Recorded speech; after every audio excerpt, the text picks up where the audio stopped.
आत्मनो मुखदोषेण बध्यन्ते शुकसारिकाः बकास्तत्र न बध्यन्ते मौनं सर्वार्थसाधनम्.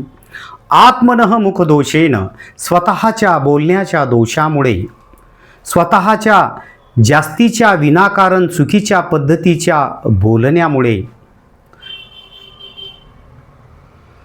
बध्यन्ते शुकसारिकाः. शुक म्हणजे पोपट, सारिका म्हणजे मैना. पोपट आणि मैना हे बध्यन्ते पिंजऱ्यामध्ये अडकून पडत असतात बोलण्याच्या दोषामुळं. बकास्तत्र न बध्यन्ते, बकाः तत्र न बध्यन्ते. बगळे मात्र त्या ठिकाणी अडकून पडत नसतात. बगळे मात्र कोणी पिंजऱ्यामध्ये अडकावून ठेवत नसतात. मौनम सर्वार्थ साधनम.